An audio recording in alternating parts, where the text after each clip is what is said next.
दोस्तों नमस्कार। दोस्तों मैं ब्रजमोहन शर्मा आज के सटीक बात कार्यक्रम में आप सभी लोगों का स्वागत करता हूं। दोस्तों अगर आप मेरे YouTube चैनल पर अभी नए जुड़े हैं तो प्लीज़ उसे सब्सक्राइब करें। दोस्तों आज मैं आपके बीच बहुत ही महत्वपूर्ण मामले पर चर्चा करने के लिए आया हूं। दोस्तों आज मैं आपसे बात करूंगा पैतृक संपत्ति पर किसका अधिकार होता है, कौन उसे बेच सकता है और कौन उसे नहीं बेच सकता है। तो दोस्तों अभी हाल ही में सुप्रीम कोर्ट ने इतना बेहतरीन निर्णय दिया है पैतृक संपत्ति के ऊपर कि पैतृक संपत्ति पर मुखिया का ही अधिकार होता है और पैतृक संपत्ति को मुखिया ही बेच सकता है। अब कब बेच सकता है वो राइट्स सुप्रीम कोर्ट ने बताए हैं। मैं आपको विस्तार से बहुत ही सरल तरीके से बताता हूं।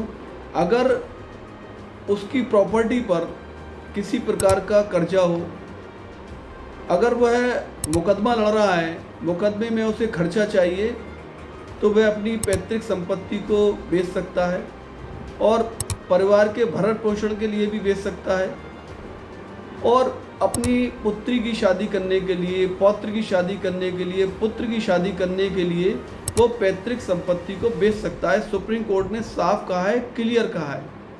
और पैतृक संपत्ति को बेचने के लिए उसके हिस्सेदार या परिवार के अन्य लोग भी उसे नहीं रोक सकते, उस अधिकार से उसे वंचित नहीं कर सकते, क्योंकि वो जो भी कर रहा है परिवार के लिए कर रहा है।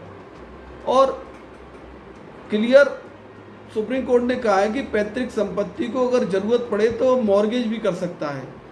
अंतिम संस्कार के लिए अपने परिवार का कोई मामला है तो वह अंतिम संस्कार के लिए भी पैतृक संपत्ति को बेच सकता है।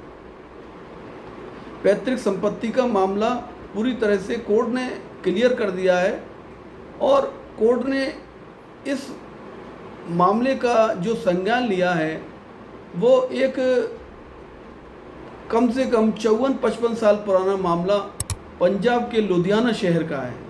लुधियाना शहर में बेटे ने ये केस डाला था पिता के ऊपर कि पिता ने पैतृक संपत्ति को बेच दिया है, तो कोर्ट ने साफ कहा है कि परिवार की ज़रूरत के लिए पैतृक संपत्ति को पिता बेच सकता है। उसमें ना कोई हिस्सेदार, ना बेटा, ना पौत्र, कोई भी उसे नहीं रोक सकता है।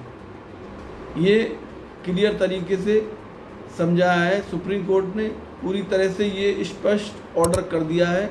अगर ये मेरी बात आप लोगों को अच्छी लगी हो तो आप प्लीज़ मेरे चैनल को सब्सक्राइब करें। धन्यवाद। जय हिंद, जय भारत।